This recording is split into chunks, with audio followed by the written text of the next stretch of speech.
Thank you very much. We were honoured to win the award last year and very surprised. You're going to watch a film in a minute, so you won't have to listen to me for very much longer. For those of you who don't know, I'm the team rector of a parish in North London, in Camden, and we have 4 churches. And one of them was a neo-Gothic church built in the 1850s, which was sadly destroyed in the Blitz. And we were left with a very nice church hall. It was very nice in 1956 when it was built for 10 years. But 60, 70 years on, it's falling down. And to the side of the hall, it was a derelict, sort of bramble-ridden garden. And in my naive way, I thought, well, I watched all these telly programs, I'll create a community garden. So off I went and I printed some colourful posters and put them around and said, please could you come along and help create a community garden? And lots of people came along and they all had ideas, and within 3 weeks I had to close the garden because the rows that gardeners have amongst one another was quite extraordinary. And it all came to a point when during the night someone dug up somebody else's plants because they were planted in the wrong place. So I was rather despondent and licked my wounds, but the story wasn't to end there, glad to say, and through meeting some community gardeners, Ben and Catherine, who you'll meet in a minute, we were able to form a partnership and, along with the local hospital, create something very beautiful out of the wreck that was, yeah, I won't go into it anymore. Over the last year, it's been quite a journey for us. I feel like we've evolved in the way, in our thinking and in our response to the people that we work with and the environment we work in. And, you know, winning the awards gave us a lot of inspiration, I think, definitely. And also the confidence to kind of develop our vision further. Definitely gave us that, didn't it? We're going to tell you a bit about how we are working on our mission that we've set up, and who we found in our neighbourhood to work with, and what we're learning about along the journey. And I think one thing to say is what we had in mind when we started out has changed radically since 18 months ago. So we're going to go through really our work now. It starts with nature, it starts with gardening. As someone said earlier, nature has a kind of natural timetable, which is fantastic. It just kind of rolls you along. So here we've been donated by a neighbour some honesty, so we're putting that up. Last week we were sowing some late carrots and cucumbers, and in June we'll be thinning out the apples. It's also very productive, so it's amazing once you've got quite a few hands going, just actually how many pots you produce. It can be a bit overwhelming. It's also a physical thing, as people have said, and it's not... Oh, yeah, sorry. So it's also, as everyone's referred to, it's a physical thing, but it's not just that physicality of exertion and hard work. It's also about the physicality of handling very delicate things like seedlings and seeds. But also, I think also, as we've touched on, gardening, a lot of people don't necessarily want to actually garden. It's also about being in that space. So we've focused a lot on nature conservation. As I think someone in the film mentioned, we've seen about 12 species of birds there. We were quite surprised. We've done a couple of years now. And a couple of weeks ago we spotted a greater spotted woodpecker, which was quite amazing for central London. So... one thing to say quickly, if you go back a slide, one of our, it's interesting for us kind of teasing out, it's the one with that one. So one thing that we learned was to kind of try and tease out people's talents and kind of nurture them and help us build the project around those. And these photographs were taken by one of our service users from your project, Tilly, which are brilliant. So we just wanted to make the point that a garden, it's not only a place for activity, but it's also a kind of point of reference. The garden here has a real sort of presence that you can be in, and it offers a focus for discussion and interaction, but it kind of takes the the weight off the individual who comes along. Apparently you can't hear me. Maybe that's a good thing. So I'm going to talk a little bit about something we touched on earlier, that we've always, in lots of ways, we kind of, we see ourselves as gardeners, and we run a range of gardening projects in our little part of London. But over the last 18 months, some of the feedback we've been getting is people love the space and they love the hospitality, but they see us as more than a gardening group. So they want to come and learn more about bird watching, about nature conservation, the kind of stuff we've been talking about. We learned that food is a really big thing for our the people that we work with. And we did a little thumbnail survey of one of our groups, and cooking came out on top above gardening. And it taught us a lot about the fact that food is social, and we really built on that.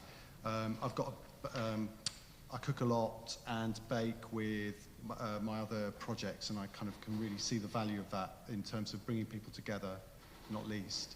So having a project that grows food and prepares food to share creates opportunities to eat well and share experiences. And, there's been a couple of examples, haven't there, about, because we all know the theory around the importance of food and nutrition and the social opportunities, but we've noticed as well that food brings stories out of people, out of us all, really. So we've had a number of experiences, actually. There's a group called Messy Church at our church at St. Paul's, and one of our volunteers who's from Sudan started to talk about Sudanese cuisine, where she comes from, and by the end of that day she prepared a soup for about 25 people for the evening. That was something that she was taught as a little girl to cook. And this picture, can you go to the... We'll come back to that. Yeah, we'll come back to that. Actually, it's the same person. So another member of our group is from Kurdistan, a member of our PTSD support group that we work with. And again, people start, when you're in a kitchen and when you're preparing food, people start to feel more relaxed and open up, and we're very interested in people's stories around food when they were growing up and stuff like that, and food and culture. One of the conversations we talked a lot about was this particular flatbread called, in Kurdistan it's called kalne, I believe, and this gentleman basically taught me through how to do it, and then I went away and did a bit of research, and it's this lovely flatbread, and you can put all kinds of things in it, but we did the simple version. So we just chopped up lots of spring onions, and then you dry fry them in the pan, and then just get your little factory going. And that ended up being part of quite a big lunch. So it led on to the next session. Yeah. But also significantly, he came along expressly to learn how to bake. Yeah, didn't he? yeah. So he produced this fantastic Victoria's And sponge. he said, I've never done it, I can't do it. And that was his first attempt there. That didn't last very long either, did it? He's also in had chronic back pain as well, so it's amazing how just by focusing on things it can help. Yes. Also, we've been running a series of pilot workshops with the elders group from the London Irish Centre, which are just down the other end of the square from us. We started in December. This is something about trying to respond to the needs of our audience, if you like. And it was freezing, and even sometimes the hall feels colder than outside. So we hired a kind of very powerful heater and put our heads together and decided to make some Christmas garlands. So we consulted with a florist and taught ourselves how to do it. And then we all kind of got through it together. In fact, one of the members of the congregation is a brilliant florist, so she kind of led on it, really, didn't she? And everyone had one to take home, and we made a big one for the front door of the Irish Centre. Yes, I talked a little bit about this in the next slide. That one, yes. I talked a little bit about this earlier on, about you know, as you get to know people, you get to know their talents, and we know that in our work over the last 5 years together, we know that it's important to make connections between growing foods, being in nature, broadening diversity, bringing art into the mix as well. But more and more, we're realising that we're surrounded by really talented people. We've just got to find out what it is that inspires them and then encourage them. So the photographer I spoke about earlier on is a really good case in point. There's another gentleman in one of our other groups who has severe rheumatoid arthritis. So when he's really in a lot of pain, he draws for us. So he's a brilliant artist. So we gave him the task of documenting our work over the seasons, and he's done some great work just sitting out there, just sketching everyone, and it's a lovely way to document our work. So, final point is community. I think, as Ben said, it's really important to welcome people to the group and be really conscious about that, because it can be incredibly stressful to join a group where you don't know anyone there. So that's extremely important. Yes. Sorry, just. So, and we want to create a space where people can kind of find things in common. We currently work with 8 different groups, but we're only at the project 1 day a week. So we've kind of put together a timetable which gives all those group slots, but we actually create times for people to overlap. And it's actually, in reality, it's half a day a week, isn't it, really? Yeah. And that some groups are closed, but then what we try and do, where appropriate, is to just create crossover where people should they wish, have a chance to kind of get to know other people or just be with others from other groups. And Tilly mentioned about people coming along in the film, staff coming along with some of the groups, and what we want, where that happens, is staff just work alongside us, so it's a completely kind of flat environment. We're all working together on the same project. Yes. And I've just got this quote. It's from the Anchorage students, they're a London-based student church, and they've joined us this year to help us with some of the heavier work. And I thought this really reflected the way that people getting involved relate to the whole project, because one thing that they say is that they really enjoy working with a gardening community group. They work working with them rather than for them. So the project's very much about all these groups working together. And the church congregation is a really kind of core group to us, because they come and help us volunteer, they support us with events that we're doing. And they're just presence there. They're always kind of quite curious about what's going on, and they care about the space. So their community, in a way, has joined our gardening community, and that's a really nice Sorry, folks, connection. just have to give two minutes if you can. Oh, Thank you. Right.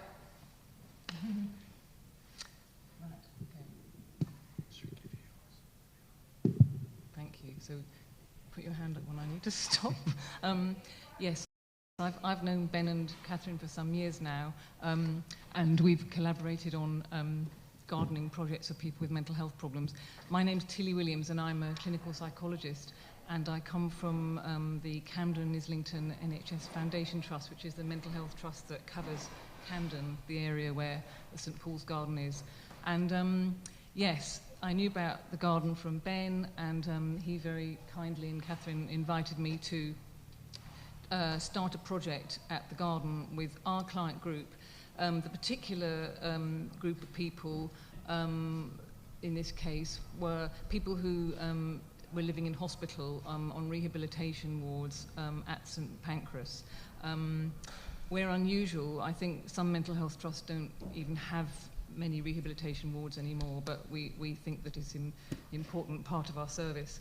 And for this client group, it's very difficult to find constructive daytime activities out in the community that they can go and join in at, where they'd be welcomed. I think I was saying in the film, they're a sort of special and very impressive, resilient group of people who've often had early lives characterised by loss, trauma, adversity and abuse. This group, I think nearly all of them had a diagnosis of schizophrenia. They were living in hospital for long periods of time.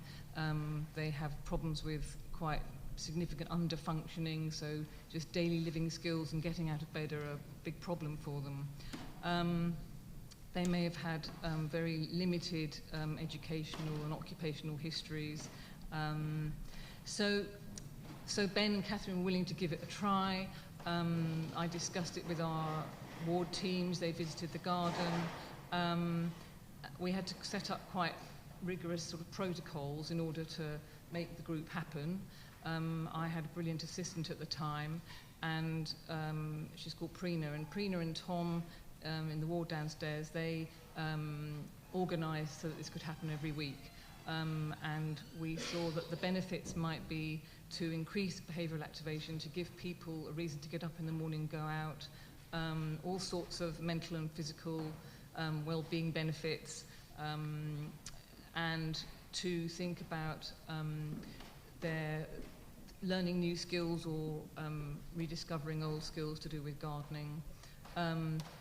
Have a social function, so that these people have very limited social networks. Lots of them have very limited contact with family and friends, or no family and friends. So to meet the other people who attend the garden was a real benefit. And also they all have their own journey of recovery, and having somewhere to come out of the hospital and visit is a really important part of that in terms of social inclusion and thinking about life beyond hospital. Do I need to stop? I'm afraid so. Fascinating as it is, and it genuinely is fascinating. But we want to hear from our friends from Cornwall, and then we've some new guests in for a Q&A before James gives a 45-minute sermon at the end. So thank you very much. Let's give a round of applause. Thank you. Thank you.